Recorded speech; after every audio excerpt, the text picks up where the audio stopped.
ಗಮನಿಸಿ ನೋಡಿ, ನಮ್ಮಲ್ಲಿ ಟ್ಯಾಲೆಂಟ್ ಇದೆ, ಎಷ್ಟೊಂದು ಪೊಟೆನ್ಷಿಯಲ್ ಇದೆ, ಕ್ರಿಯೇಟಿವಿಟಿ ಇದೆ, ಎಷ್ಟೊಂದು ಒಳ್ಳೆಯದೆಲ್ಲ ಇದೆ, ಬ್ಯೂಟಿ ಇದೆ, ಟ್ರೂತ್ ಇದೆ, ಲೈಫ್ ಇದೆ. ಇನ್ನೂ ಲಿಸ್ಟ್ ಆಗ್ತಾಯಿದ್ರೆ ಏನೇನೆಲ್ಲ ಪರಮಾತ್ಮ ಇಟ್ಟು ಕೊಟ್ಟು ಕಳಿಸಿದ್ದಾನೆ. ನಾವು ಪ್ರತಿ ಕ್ಷಣವೂ ಥ್ಯಾಂಕ್ಸ್ ಅಂತ ಹೇಳಬೇಕು.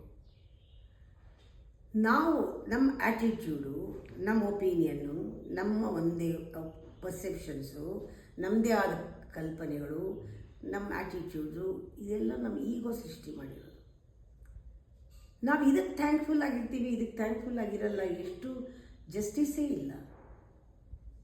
ನಮ್ಮ ಆ್ಯಟಿಟ್ಯೂಡ್ನ ನಾವು ಥ್ಯಾಂಕ್ಸ್ ಹೇಳೋಂಗಿಲ್ಲ. ಅದು ನಮ್ಮನ್ನು ದಾರಿ ಬೇರೆ ಏನೇ ಕಡೆ ಕರ್ಕೊಂಡು ಹೋಗ್ತಾ ಇದೆ.